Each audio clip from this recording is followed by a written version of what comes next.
Good afternoon, students. Today we will study corrosion and its types, theories, and methods of prevention. This topic is part of the last unit, that is electrochemistry, from the 4th semester syllabus of chemistry. So, first of all, क्या है corrosion? What is corrosion? It is a process of formation of the compound of pure metal by chemical reaction between the metallic surface and its environment. तो जब surface और environment के बीच में कुछ reaction होता है तो एक layer बन जाती है ना, corroded layer बन जाती है और ये oxidation के कारण होता है. तो जब ये metal जो है वो oxidize हो जाता है जिससे कि metal का basically loss हो जाता है, उसकी quality का loss हो जाता है, then it is called as corrosion. जैसे कि एग्जांपल है रस्टिंग ऑफ आयरन जो है ना, या फिर जैसे कॉपर के सरफेस पे जो ग्रीनिश एक फिल्म बन जाती है, that is an example of corrosion. अब क्या क्या फैक्टर्स हैं करोजन के लिए? तो उसमें एक होता है फर्स्ट ऑफ ऑल तो मेटल इटसेल्फ, दूसरा जो एनवायरमेंटल केमिकल्स है उनके प्रेजेंस में, कई बार टेम्परेचर के वेरिएशन से ह्यूमिडिटी ज्यादा है, अगर मॉइस्चर ज्यादा है ना, तो and then also on the design of the material. तो वो branch of engineering that deals with the study of corrosion and its prevention is called as corrosion engineering. इसके एग्जांपल जैसे भी हमने देख ही लिया है, रस्टिंग ऑफ आयरन है, ब्लैकनिंग ऑफ सिल्वर आर्टिकल्स या फॉर्मिंग ऑफ निकल. इसके अगर हम कैरेक्टरिस्टिक्स देखें करोजन के तो क्या क्या है? First of all it is a natural process, यानी कि ये आर्टिफिशियल नहीं है, नेचुरल प्रोसेस है, सिंथेटिक रिएक्शन नहीं है ये. देन नेचुरल इलेक्ट्रोकेमिकल प्रोसेस है, कि इलेक्ट्रोकेमिकल है, इसमें इलेक्ट्रॉन्स इन्वॉल्व है, केमिकल रिएक्शन इन्वॉल्व है, और इससे क्या होता है कि मटेरियल का जो मेटल है उसका बहुत ह्यूज लॉस हो जाता है. And it is the reverse of metal extraction. ये कैसे है अभी आगे किस में देखेंगे. तो क्या होता है, नॉर्मली मेटल्स नेचर में रहते हैं किसी न किसी कंबाइंड फॉर्म में या ओर के फॉर्म में, जिससे कि हम एक्सट्रैक्ट करते हैं तो हमको मेटल मिल जाता है. लेकिन क्या होता है कि नॉर्मली क्या होता है कि ये जो प्रोसेस होता है इससे हमको एक स्टेबल कंपाउंड मिल जाता है. लेकिन एक्सट्रैक्शन के प्रोसेस में ही क्या होता है कि बहुत सारे स्टेप्स इन्वॉल्व रहते हैं, जैसे कि कॉन्सेंट्रेशन, रोस्टिंग, स्मेल्टिंग, है ना, और जिससे कि फाइनली हमको प्योर फॉर्म में मिलता है. वेयरएज करोजन में बेसिकली प्योर का इम्प्योर कन्वर्ट हो जाता है. ठीक है, तो क्या होता है, इसलिए जो मेटल्स है अपने फाइनली रिफाइंड स्टेट में वो काफी अनस्टेबल होती है और उनकी टेंडेंसी होती है कि वो रिवर्ट बैक हो जाए अपने ओरिजिनल स्टेट में, यानी कि स्टेबल स्टेट में, और इसीलिए उसमें करोजन होता है. जैसे कि रस्टिंग ऑफ आयरन जो है एक इम्पॉर्टेंट एग्जाम्पल है. इसमें होता क्या है कि जो मेटल सरफेस है उसको एक ऑक्साइड की लेयर से वो ये हो जाता है, कोट हो जाता है, और जब ये लेयर जब ब्रेक हो जाती है तो जो फेयर सरफेस होता है मेटल का वो एक्सपोज हो जाता है. ठीक है, और इसके कारण क्या होता है कि ये जो है एरिया, जो पार्ट एक्सपोज हो गया, दिस एक्ट्स एज एनोड, और जो रिमेनिंग पोर्शन है वो इट एक्ट्स एज कैथोड.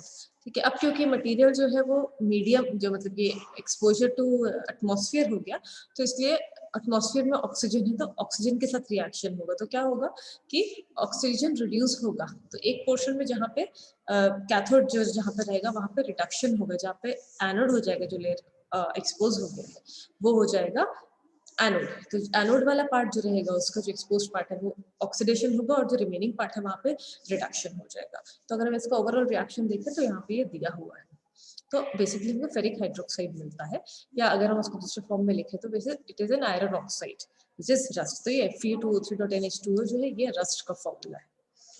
अब there are lot of theories of corrosion. तो पहली थ्योरी है एसिड थ्योरी, दूसरी है ड्राई थ्योरी या केमिकल करोजन, या तीसरा है इलेक्ट्रोकेमिकल या गैल्वेनिक थ्योरी. एसिड थ्योरी कहती है कि ये जो करोजन का प्रोसेस होता है ये एसिड्स के कारण होता है. एसिड मतलब इवन जैसे carbon dioxide, it is an acidic oxide. जब इसके साथ कार्बन डाइऑक्साइड के साथ हमारा मटेरियल जैसे आयरन है वो रिएक्ट करता है तो उसका बाइकार्बोनेट मिलता है, फर्दर रिएक्शन से वो हाइड्रोक्सी कार्बोनेट मिलता है, इवेंचुअली वो हाइड्रोक्साइड मिलता है. ठीक है, देन दूसरी थ्योरी है केमिकल थ्योरी. तो इसके हिसाब से क्या है कि According to this theory, corrosion is due to direct reaction. किसी न किसी केमिकल के रिएक्शन के कारण, जैसे ऑक्सीजन, हाइड्रोजन या सल्फर, इन सब के रिएक्शन के कारण जो है, या फ्यूम्स जो है हाइड्रोजन सल्फाइड, दूसरे फ्यूम्स जो है मेटल्स के केमिकल्स की, उसकी फ्यूम्स के रिएक्शन के साथ में जो होता है दैट इज corrosion. और ये किस पे डिपेंड करता है कि कितना अफिनिटी है मेटल का उस गैस के लिए, और मोस्टली ये गैस अक्सर ऑक्सीजन होती है. कि अब इसमें भी तीन तरह का टाइप्स ऑफ केमिकल करोजन होता है. एक होता है ऑक्सीडेशन, यानी कि जिसमें रिएक्शन विद ऑक्सीजन हो रहा है, एक जिसमें कि दूसरी गैसेस, और तीसरा जिसमें कि लिक्विड रिएक्ट करता है मेटल के साथ. तो फर्स्ट देखते हैं कि ऑक्सीजन के साथ कैसे रिएक्शन होता है. ठीक है, तो जैसे कि एल्कली अल्कलाइन अर्थ मेटल्स है मोस्टली, वो ऑक्सीजन के साथ रूम टेम्परेचर पे रिएक्ट करते हैं और उसकी करस्पॉन्डिंग ऑक्साइड बनाते हैं, ठीक है। और जो सिल्वर, गोल्ड, प्लैटिनम ये सब है, ये काफी स्टेबल है, तो ये ऑक्सीडाइज नहीं होते। ये एक जनरल रिएक्शन दिया हुआ है। तो क्या होता है ऑक्सीडेशन के टाइम पे मेटल ऑक्साइड जो है वो एक थिन लेयर के फॉर्म में बन जाता है, जो कि बेसिकली मेटल को मतलब जो कि प्रोवाइड करता है, प्रोटेक्ट करता है मेटल को करोड होने से। लेकिन अगर किसी ना किसी तरह से यहाँ पे डिफ्यूजन हो गया बाहर से ऑक्सीजन का, तो उससे क्या होता है कि फर्दर करोजन हो सकता है। तो इसलिए जो मेटल ऑक्साइड की लेयर है ये बहुत इंपॉर्टेंट है, ये बहुत मैटर करती है। तो यानी मेटल है और बाहर के हाइड्रोक्साइड है, पेरोक्साइड है, ऑक्साइड है, जो भी है, उससे बचाने के लिए बीच में मेटल ऑक्साइड की लेयर एक तरह की शील्ड की तरह काम करती है। अब जैसे कि लेड है, एल्यूमिनियम है, टिन है, ये सब जो है इनके ऑक्साइड्स काफी स्टेबल होते हैं, इसलिए ये करोजन होने में रोकते हैं, क्योंकि ये स्टेबल टाइट एक लेयर बना देते हैं। अब लेकिन कुछ ऐसे ऑक्साइड्स होते हैं जो कि पोरस होते हैं, उनसे गैसेस पास कर सकती हैं और इसलिए वहां पे रिएक्शन हो जाता है मेटल का गैसेस के साथ में, और इसलिए वहां पे करोजन कंटिन्यू होते रहता है, ठीक है। और ये कहाँ पर होता है नॉर्मली, मोलिब्डेनम जो है, जैसे कि मोलिब्डेनम है वो अपना एक वोलेटाइल ऑक्साइड बनाता है, फिल्म मोलिब्डेनम ऑक्साइड का, जो कि इस करोजन को एक्सेलरेट करता है। देन अगर हम सिल्वर, गोल्ड, प्लैटिनम की बात करें तो इनके साथ जो ऑक्सीजन की लेयर, ऑक्साइड की जो लेयर बनती है वो अनस्टेबल होती है, जो कि फटाफट ब्रेक डाउन हो जाती है, डिकम्पोज हो जाती है, ठीक है, जैसे जैसे बनती है वो, इसलिए वो जैसी वो लेयर बनती है वो अनस्टेबल होती है, वो टूट जाती है, तो इसलिए वो क्या होता है कि फर्दर करोजन नहीं हो पाता। अब अदर गैसेस देखें अदर देन ऑक्सीजन, तो क्लोरीन है, सल्फर डाइऑक्साइड है, H2S है, नाइट्रोजन ऑक्साइड है। तो नॉर्मली कैसा है कि ये गैसेस जो है ये मेटल के साथ में रिएक्ट करके प्रोडक्ट्स, बाय प्रोडक्ट्स बनाती हैं, करोजन प्रोडक्ट्स, जो कि हो सकता है कि प्रोटेक्टिव हो सकता है कि नॉन प्रोटेक्टिव हो। तो जैसे क्लोरीन है, अगर वो रिएक्ट करता है सिल्वर के साथ में तो सिल्वर क्लोराइड बनाता है, which is a protective layer. लेकिन अगर टिन है, स्टेनस क्लोराइड जो लेयर बनती है वो वोलेटाइल रहती है ना, तो वो प्रोटेक्टिव नहीं है। लेकिन अभी जैसे देखिए कि पेट्रोलियम इंडस्ट्रीज में भी H2S गैस जो है वो स्टील को अटैक करती है, जिससे कि फेरस सल्फाइड बनता है, जो कि पोरस है, और ये फर्दर मतलब जो है उसके नॉर्मल जो है परफॉर्मेंस में अफेक्ट करता है। लास्ट है लिक्विड मेटल करोजन, यानी कि क्या होता है जहाँ पे कि जो मोल्टन मेटल है वो अगर किसी पाइप से पास हो रहा है तो वो क्या करता है कि वो करोड कर देता है, क्योंकि जैसे कि लिक्विड मर्करी है, ठीक है, लिक्विड मेटल मर्करी है, वो बहुत सारे मेटल्स को डिसॉल्व कर देता है, जिसलिए वो मर्करी से अमालगम बनता है, तो इससे वो उनको करोड कर देता है, ठीक है। थर्ड है इलेक्ट्रोकेमिकल या वेट थ्योरी। तो ये कॉमन टाइप की theory, it is a very common type of corrosion of metallic aqueous corrosion environment. ये कब होता है जब मेटल जो है किसी ना किसी लिक्विड के फॉर्म कांटेक्ट में आता है, ठीक है, या फिर कोई भी दो दो डिफरेंट तरह के मेटल्स जो है किसी तीसरे सोल्यूशन में उनको डिप किया जाता है। तो अकॉर्डिंग टू दिस थ्योरी एक गैल्वेनिक सेल बन जाता है मेटल के सरफेस पे। गैल्वेनिक सेल यानी कि जिसका कि कुछ पार्ट जो रहेगा सरफेस का वो एनोड रहेगा, कुछ पार्ट कैथोड रहेगा, ठीक है। और इसमें जो एनवायरनमेंट में जो केमिकल्स है, ह्यूमिडिटी है, ये सब उस रिएक्शन को कैटलाइज करते हैं, उसमें इलेक्ट्रोलाइट की तरह काम करते हैं। तो ये जो एनोडिक पार्ट है जहाँ पे ऑक्सीडेशन होता है और उससे वहां पर एनोड पार्ट में करोजन होता है और कैथोड में रिडक्शन होता है, हमको पता है। तो ये जो प्रोडक्ट बनता है इस करोजन का वो एनोड और कैथोड के बीच में बनता है। तो अगर हम देखें कि इन दोनों के बीच में डिफरेंस क्या है, तो ड्राई करोजन क्या हुआ, जो कि इन एब्सेंस ऑफ मॉइस्चर होता है। वेट करोजन मतलब जो कि मॉइस्चर के प्रेजेंस में होता है। तो ड्राई करोजन में डायरेक्टली अटैक होता है केमिकल का मेटल सरफेस पे, लेकिन यहाँ पर क्या होता है कि इलेक्ट्रोकेमिकल सेल की तरह से रिएक्शन होता है। देन ड्राई करोजन थोड़ा स्लो प्रोसेस है, वेयर्स क्योंकि इलेक्ट्रोकेमिकल रिएक्शन होता है तो ये काफी फास्ट प्रोसेस है।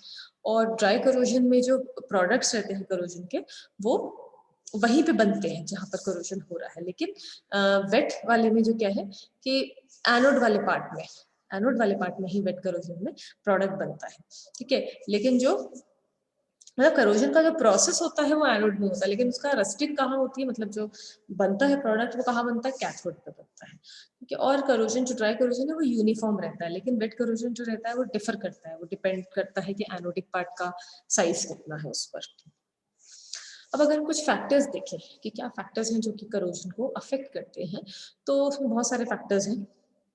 मेटल और एनवायरनमेंट के क्या क्या फैक्टर्स है, तो देखते हैं कि एक तो मेटल कैसा है, उसकी एनवायरनमेंट कैसी है, इलेक्ट्रोलाइट जो है उसका कॉन्सेंट्रेशन क्या है, टेम्परेचर कैसा है, इलेक्ट्रिक पोटेंशियल क्या है, और उसका हाइड्रोजन ओवर वोल्टेज क्या है।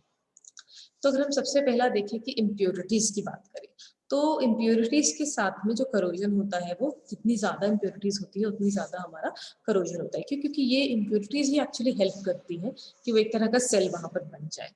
देन इलेक्ट्रोलाइट, तो जैसे कि पानी है, पानी उसके जो आयंस है ना, वो जो है उसके आयंस क्या कर रहे हैं, वो इलेक्ट्रोलिसिस करने में या कंडक्शन करने में ज्यादा हेल्प कर रहे हैं। जैसे कि बोलते हैं कि आयरन का जो करोजन सी वाटर्स में ज्यादा होता है rather देन डिस्टिल वाटर, क्योंकि सी वाटर में क्या होते हैं, इलेक्ट्रोलाइट्स होते हैं जो कि कंडक्ट करते हैं आयंस को। Then position of metal in the electrochemical series, तो ऐसा देखा जाता है कि अगर हम सीरीज में देखें तो ऊपर जो रहते हैं हाईली रिएक्टिव वाले पॉजिटिव मेटल्स रहते हैं और नीचे वाले थोड़ा लेस रिएक्टिव वाले मेटल्स रहते हैं ना। तो अगर हम देखें तो जो ऊपर वाले हैं जो ज्यादा रिएक्टिव रहते हैं उनका करोजन की चांसेस ज्यादा देखी गई है as compare to the lower members. Then carbon dioxide भी हमने देखा कि कार्बन डाइऑक्साइड एसिटिक ऑक्साइड है, वो कैसे वो रिएक्शन में वो रस्टिंग के प्रोसेस में जैसे वो पार्टिसिपेट करती है, क्योंकि वो भी एक तरह का इलेक्ट्रोलाइट ही है और वो क्या करता है, हेल्प करता है फ्लो ऑफ इलेक्ट्रॉन्स का from one place to another. Then presence of protective coating, तो जैसे कि आयरन को किसी मेटल के साथ में कोट किया जाता है जो कि ज्यादा रिएक्टिव है आयरन के साथ, तो क्या होगा कि वो बाहर का जो मॉइस्चर है, ऑक्सीजन है, वो उस मेटल के साथ रिएक्ट करके वहीं के वहीं एक कोटिंग बना देगा जो कि प्रोटेक्टिव कोटिंग है। ठीक है, जैसे कि जिंक है ना, तो जिंक की कोटिंग बन जाती है, तो जिंक ज्यादा रिएक्टिव होता है आयरन से, तो इसलिए उसकी कोटिंग बन जाती है उसके ऊपर और वो एक तरह से खुद रिएक्ट करके नीचे जो मेन प्रोडक्ट, मेन जो आपका मटीरियल है आयरन है, उसको प्रोटेक्ट करता है रस्टिंग से। अब हम देखते हैं जरा टाइप्स ऑफ करोजन। तो एक होता है यूनिफॉर्म करोजन, यानी कि जो कि नॉर्मली सारे यूनिफॉर्मली जब कहीं पे रिएक्शन होता है करोजन का, उसको बोलते हैं यूनिफॉर्म करोजन। ठीक है, ये सबसे जनरल टाइप का करोजन है और इसमें जो इसका बेस्ट एग्जांपल है जैसे एचिंग ऑफ द मेटल है ना, किसी एसिड से जैसे एचिंग हो जाती है, that is called as uniform corrosion. Second है गैल्वेनिक करोजन, वो जैसे गैल्वेनिक बताया हमने कि इलेक्ट्रोकेमिकल रिएक्शन है, कोई दो डिसिमिलर मेटल्स या फिर एक मेटल और एक लिक्विड की ना उसमें रिएक्शन में जब ऐसे कोई दो डिसिमिलर मेटल्स, आपने देखा होगा नेल्स को आपस में रख देते हैं ना, या आयरन के कुछ आयरन नेल है, दो तीन अलग तरह के रख दिए, कोई नया है कोई पुराना है, तो कैसे एक दूसरे को करोड कर देता है। तो एक दूसरे के जब कॉन्टैक्ट में ऐसे मेटल्स आ जाते हैं, दो अलग तरह के मेटल्स आ जाते हैं, तो वो करोजन होता है गैल्वेनिक करोजन। तीसरा होता है क्रेवाइस या कॉन्टैक्ट करोजन। तो ये क्या होता है कि जब जैसे कि कोई मेटल किसी दूसरे मेटल के या फिर किसी दूसरे नॉन मेटल के कांटेक्ट में आता है, ये नॉर्मली जैसे वॉशर वगैरह में होता है ना, वहां पे जो मिलता है हमको वो corrosion, that is crevice corrosion. Then corrosion in concrete, तो आपने देखा होगा कि जो कंक्रीट होता है एक्चुअली उसको स्ट्रेंथ देने के लिए उसमें थोड़ा सा स्टील डाल दिया जाता है, लेकिन जो स्टील होता है वो भी प्रोन टू करोजन होता है। ठीक है, इसलिए उसमें जो करोजन होता है उसको करोजन इन कंक्रीट में पाया जाता है। लास्ट है नेक्स्ट है इरोजन करोजन, यानी कि वो it is a combination of aggressive chemical environment and high fluid surface velocities, जो बहुत ज्यादा स्ट्रॉन्ग केमिकल एनवायरनमेंट रखी है और कोई ऐसा है ना बहुत हाईली फ्लूइड वाला लिक्विड है या मेटल है, तो उनके उसमें जो रहता है तो मेटल एक तरह से इरोड हो जाता है, इसलिए उसको इरोजन करोजन बोलते हैं। तो नेक्स्ट है डी अलोइंग। डी अलोइंग जो है थोड़ा सा रेयर फॉर्म है करोजन का, जो कि नॉर्मली कॉपर अलोइस में या जैसे कास्ट आयरन है उसमें होता है। ठीक है, ये कब होता है जबकि अलॉय जो होता है, अलॉय क्या होता है, दो कॉम्बिनेशन, दो या दो से ज्यादा मेटल्स का कॉम्बिनेशन। तो जब अलॉय होता है अपने किसी एक्टिव कंपोनेंट, मेटल के एक्टिव कंपोनेंट को लूज कर देता है और जो उसका इम्प्योरिटी वाला पार्ट है, मोर करोजन रेजिस्टेंट जो कंपोनेंट है, उसको वो अपने एक तरह से रिटेन करके रखता है, अपने पोरस स्पॉन्ज में रिटेन करके रखता है, तो इसको बोलते हैं डी अलॉय। यानी अगर कोई अलॉय है उसमें से एक कंपोनेंट जो है वो निकल जाए, दूसरा रह जाए, तो that is called as de alloy. अब इसको हम प्रिवेंट कैसे कर सकते हैं करोजन को, है ना, तो इसके लिए कुछ मेथड्स हैं। तो देयर आर बेसिकली 7 मेथड्स। एक है टारिंग, पेंटिंग, इनामलिंग, गैल्वेनाइजिंग, शेराडाइजिंग, टेम्पलेटिंग, इलेक्ट्रोप्लेटिंग। तो टारिंग क्या होता है, इसमें मेटल को एक टार, जो कोल टार है उसमें डिप किया जाता है, जिससे कि उसकी लेयर बन जाती है और उसको प्रोटेक्ट करके रखते हैं, जैसे कि नॉर्मली पाइप्स में किया जाता है। पेंटिंग हमको पता है सिंपली जैसे लेड पेंट्स किए जाते हैं जो कि प्रोटेक्टिव लेयर की तरह से काम करते हैं। इनामलिंग मतलब जैसे कि एक अच्छा वाला कोई बेसिक नेचर की जो ऑक्साइड है, जैसे जिंक ऑक्साइड है, लेड ऑक्साइड है, जिसको कि ऑयल या वार्निश में हम डाल के इनामल एक लेयर बना जाते हैं। जब वो ड्राई हो जाती है तो एक elastic tough hard elastic film बन जाती है काफी स्मूथ सी। ठीक है, और ये जो ऐसे सर्फेसिस होते हैं ये नॉर्मली वॉशेबल रहते हैं और इनको कोई इफेक्ट नहीं होता एसिड बेस गैस वगैरह से।